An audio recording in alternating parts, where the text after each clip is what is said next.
We're going to look at some nice acoustic riffs with Layla by Clapton, obviously the acoustic version. And our end result should sound something like this.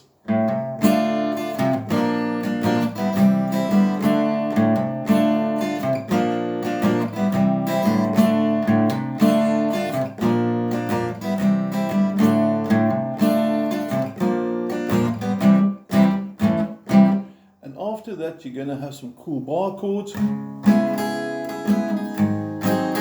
but we'll tackle that halfway through the video. We're going to start off with that intro. We're going to start off with a D minor, which has got some cool little bass notes. Check the pinky there. Let's start it.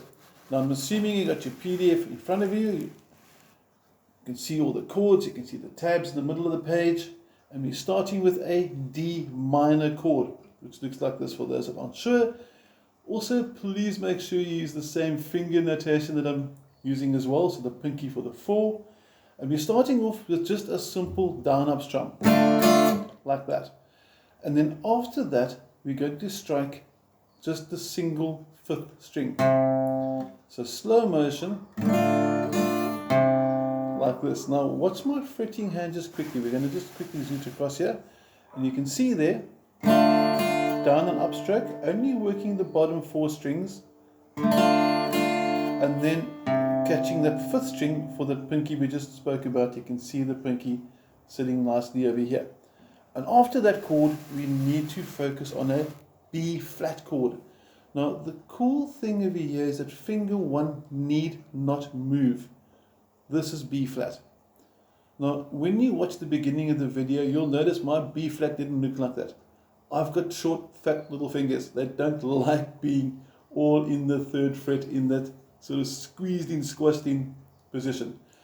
Some guitarists love it, and some guitarists prefer the way I'm going to do it now, but you've got a choice. So you can do it your B flat like this, or you can do your B flat like that. And how I'm getting the 2nd B flat, finger 1, now slightly curved on the 5th string, pinky or ring finger, you can choose pinky or finger 3, going across strings 4, 3 and 2 in the 3rd fret. I prefer this B flat, others prefer that, your decision. The advantage of this one over here, only 2 fingers, and I've got the bass note, like that. Okay, so I can actually play strings 5, 4 and 3, where over here I lose the bass note having to strum from string 4. Now let's put the D minor and the B flat together. I'm going to try and get both fingers and hands and everything all into view so you can see what's happening. Slow motion, watch the pinky movement. Watch the 1st finger come to the top as the pinky collapses. You can see the pinky collapse there. D minor, pinky to the top, there it collapses, and at the same time finger 1 comes across to the 5th string. One more time. So on the B flat, down, up, down, and if you do the other version, it also sounds cool. Like I said, I favor the other one because fat finger syndrome, that's me. Okay. After your B flat, you're going to go to C, I'm sure you're familiar with that, down, up, down, and back to D minor for 1 strum. Let's try everything we've done so far now, up until and including that last D minor. Are we ready? 2 and 3 and 4 and... One more time. 2 and 3 and 4 and... And before you come back to the beginning, we're going to do a cool little hammer-on. Pluck the open 5th string. Hammer on the pinky. You can see the strings still vibrating. Pinky hammers on there. One more time. And then hammer on, and from there you start all over. So in sequence now, if I were to play it through twice in a row, let's do this. 1 and 2 and 3 and 4 and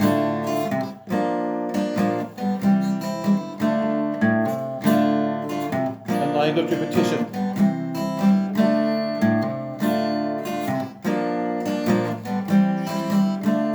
Now what sounds pretty cool is this little hammer on we just did at the end of the sequence. try using that to start the song. I didn't do it in the beginning of when I showed you what to do because I first wanted to go through the chords.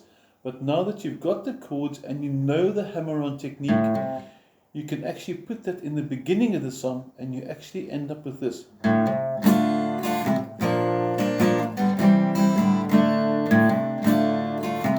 And that sounds quite cool. Now, once you've gone through 4 times in the beginning, or if you're playing the song, the chorus itself, you're going to have a quick part which goes C, C, A, C. And that's going to be your bridging bar before you go to the bar chords. And if you look at your PDF file, you'll see that next to the intro, riff and chorus rhythm tabs, there's a light grey line, vertical line halfway through, and it says to the right of that, do an entire riff, and on the 4th time replace the light grey line. So from the light grey line, the tabs after it fall away on the 4th time, and you simply strum C, C, A, C. Simple as that. Okay. Now, time for bar chords. I'm going to first take us through the bar chords for those that aren't familiar with it. We're starting with a cool C sharp minor 7. All the chords are on your PDF file. Pay attention to the fret numbers underneath them, otherwise you'd be in the wrong place.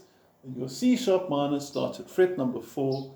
Drop the wrist. You can see my wrist over here, so really bent. Okay, and that helps me get my first finger flat across all 6 strings. Finger 2 goes to the 2nd string, finger 3 to the 4th string, and that's your C sharp minor 7.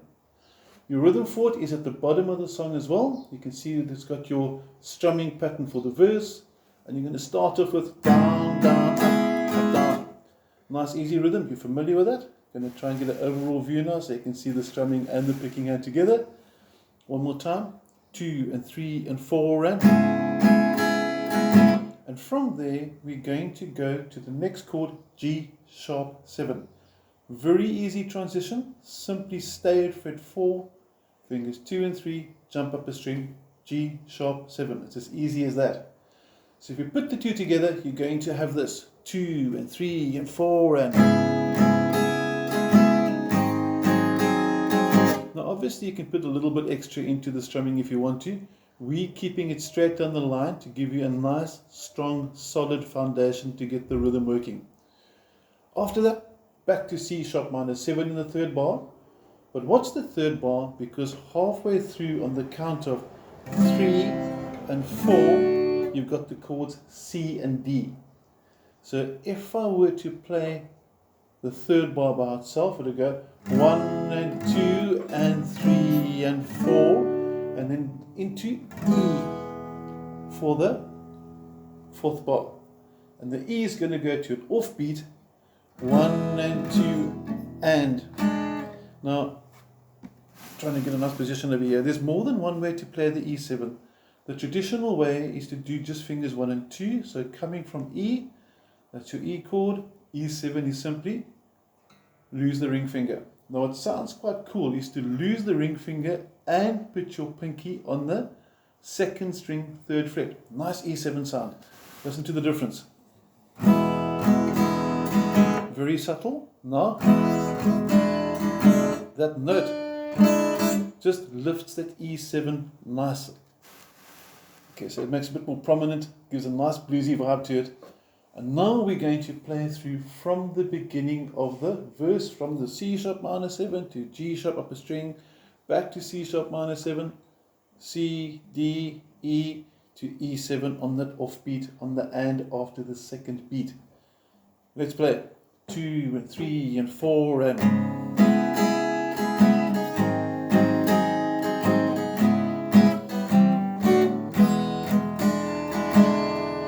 One more time for luck, a little different angle there. 2 and 3 and 4 and.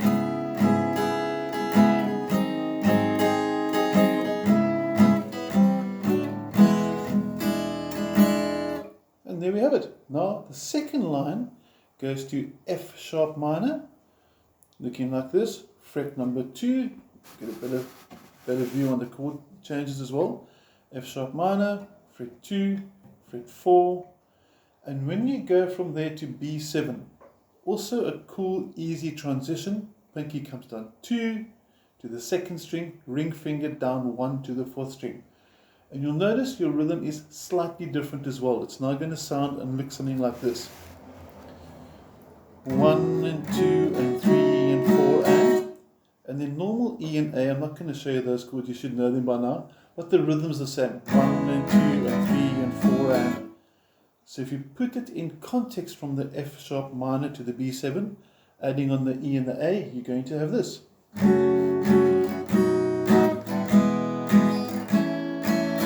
Then you repeat the F sharp minor and the B7, and then you stop on the E, stop on the A. Let's try the verse the whole way through. I'm going to zoom out a bit there, get both fingers, try and get a bit of a different angle so you can see the chords a bit better. And are you ready? Going to count us in now. 1 and 2 and 3 and 4 and.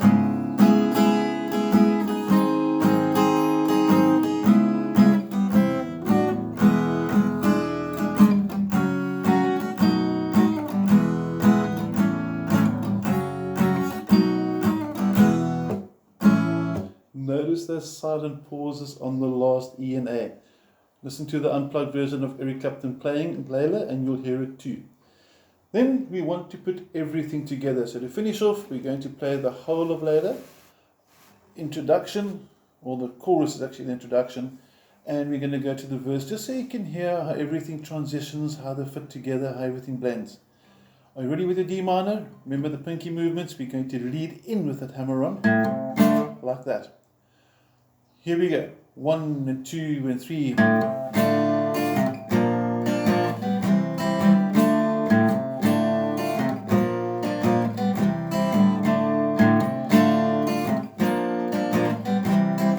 Fourth time. C, C, A, C, and then.